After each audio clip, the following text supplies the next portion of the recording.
In the heart of Olympus, the gods assembled under the radiance of Zeus's throne. It was a time of prosperity, but also of growing tension between the divine and mortal realms. The immortal beings, each with their own domain, gathered to discuss the fate of humanity.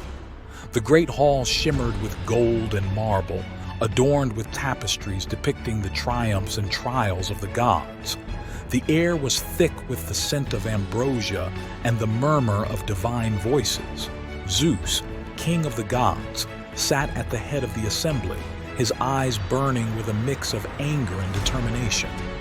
Beside him stood Hera, regal and composed, and their children, Athena, the goddess of wisdom, and Hephaestus, the god of fire and craftsmanship.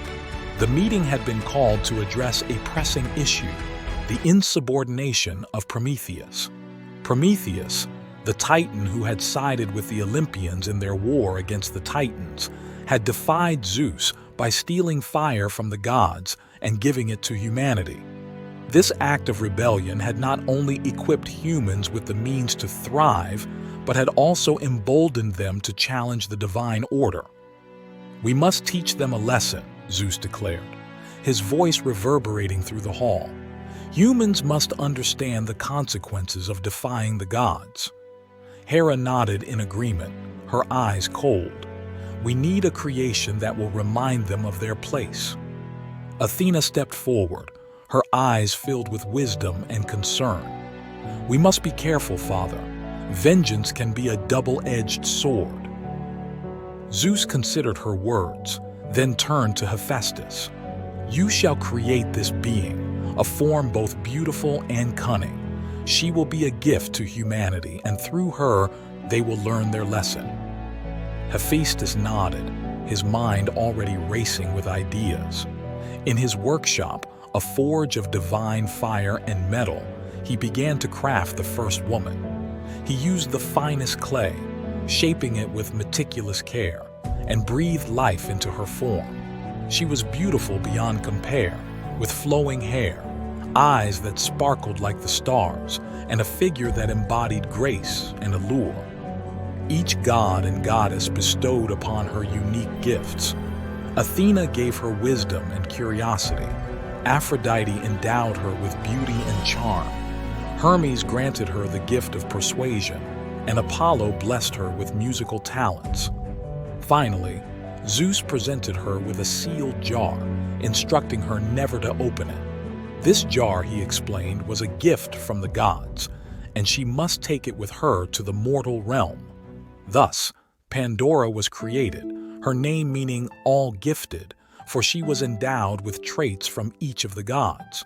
She stood in the light of Olympus, unaware of the destiny that awaited her. Pandora descended from Olympus to the world of mortals, a vision of divine beauty and grace. The gods watched from above, their eyes fixed on her every move. She arrived in a small village nestled in a lush valley, where the people lived simple lives, unaware of the storm that was about to be unleashed upon them. The village was a picturesque place, surrounded by rolling hills and verdant forests. The houses were made of stone and wood, with thatched roofs and blooming gardens. The air was filled with the scent of wildflowers and the sound of birdsong. The villagers welcomed Pandora with open arms, enchanted by her beauty and grace. Among the villagers was a young man named Epimetheus. He was the brother of Prometheus and had been warned by his sibling to be wary of the gods' gifts. Despite this, he was captivated by Pandora's charm and kindness. They quickly grew close, their bond deepening with each passing day. Pandora was curious about everything around her. She explored the forests, learned the ways of the villagers, and listened to their stories. She was especially intrigued by the mysterious jar that Zeus had given her. It was made of dark clay, adorned with intricate patterns and symbols, and sealed tightly. One evening, as the sun set behind the mountains, casting a golden glow over the village, Pandora sat with Epimetheus by the fire. She held the jar in her hands, turning it over and over, her curiosity gnawing at her. "Epimetheus," she said softly, "have you ever wondered what's inside this jar?" Epimetheus looked at her, concern etched on his face. "Pandora, you must not open it. Prometheus warned me that the gods' gifts are often curses in disguise." Pandora sighed, her curiosity unquenched. "But what if it's something wonderful? A gift that could bring us happiness?" Epimetheus shook his head. "It's not worth the risk. Promise me you won't open it." Reluctantly, Pandora agreed, but her curiosity continued to grow. The jar seemed to whisper to her, calling out to be opened. She tried to resist, but the temptation was too great. One fateful night, unable to contain her curiosity any longer, Pandora decided to open the jar. The moon hung high in the sky, casting an eerie glow over the village. The air was still, and the silence was deafening. Pandora stood alone in her cottage, the jar before her. With trembling hands, she broke the seal and lifted the lid. For a moment, nothing happened. Then, a dark, swirling mist began to pour out, filling the room. Pandora gasped and tried to close the jar, but it was too late. The mist escaped, spreading out into the world. The mist transformed into countless dark shapes, each representing a different evil: sickness, despair, hatred, greed, and many more. They spread across the land, bringing suffering and chaos to the once peaceful village. The sky darkened, and the earth trembled as the evils wreaked havoc. Pandora watched in horror, realizing the magnitude of her mistake. She fell to her knees, tears streaming down her face as the last of the evils escaped from the jar. But before she could lose all hope, she noticed a small, glowing light still inside. Desperate, she reached into the jar and pulled out the light. It was hope, a shining beacon in the darkness. Hope remained when all else had escaped, providing a glimmer of light in the midst of despair. Pandora held it close, feeling its warmth and strength. The village was in ruins, the people stricken by the unleashed evils. Sickness spread through the land, causing pain and suffering. Despair hung heavy in the air, and hatred turned friends into enemies. Greed and envy consumed the hearts of the villagers, leading to conflict and strife. Pandora, racked with guilt and sorrow, sought out Epimetheus. She found him amidst the chaos, his eyes filled with a mixture of anger and sadness.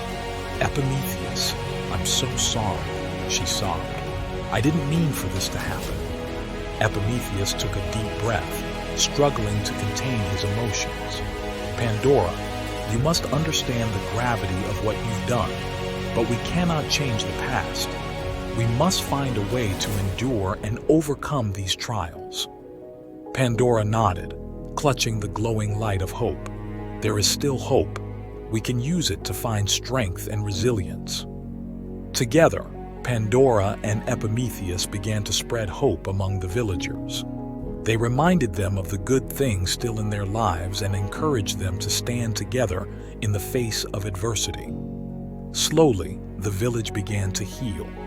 Though the evils could not be completely eradicated, the presence of hope helped the people find the strength to endure and rebuild. As time passed, the story of Pandora's box spread across the land. It became a cautionary tale, a reminder of the consequences of unchecked curiosity and the importance of hope. The gods, watching from Olympus, saw the resilience of humanity and learned that even in the face of great suffering, there was always the possibility of redemption. Pandora and Epimetheus continued to live in the village, dedicating their lives to helping others and spreading hope. Pandora's beauty and charm remained, but she was now also known for her wisdom and compassion. She had learned a valuable lesson about the nature of the gods and the power of human spirit. The village, though forever changed, became a symbol of hope and resilience. The people learned to live with the evils that had been unleashed, finding ways to mitigate their effects and support each other. They understood that while they could not completely rid the world of suffering, they could choose to face it with courage and hope. Years passed, and Pandora grew old, her life filled with both joy and sorrow. One day, a mysterious stranger arrived in the village. He was tall and imposing, with eyes that seemed to see through to the very soul. He introduced himself as Alos, a traveler from a distant land. Alos carried with him a small, ornate box, similar to the one Pandora had opened all those years ago. He sought out Pandora and Epimetheus, who welcomed him into their home.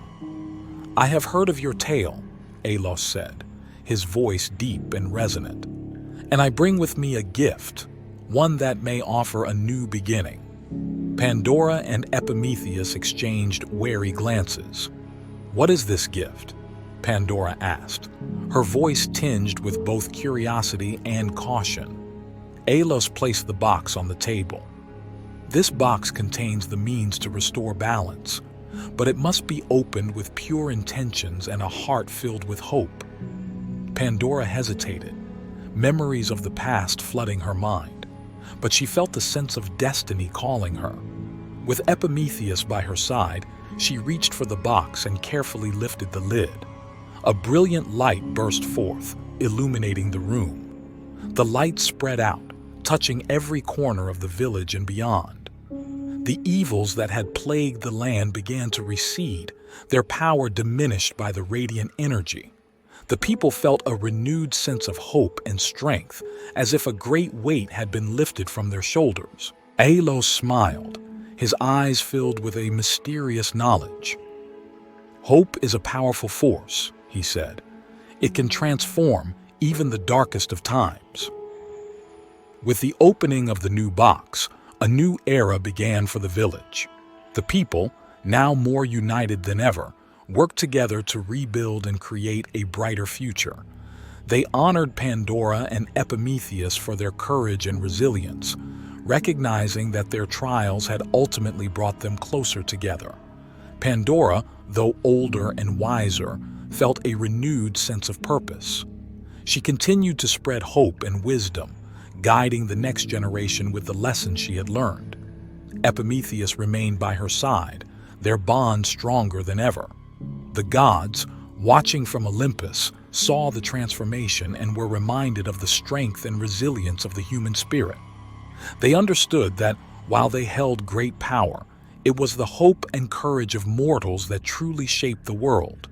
And so, the tale of Pandora's box became not just a story of curiosity and suffering, but also one of hope, resilience, and the enduring power of the human spirit. It was a story that would be told for generations, a reminder that even in the darkest of times, there is always the possibility of light.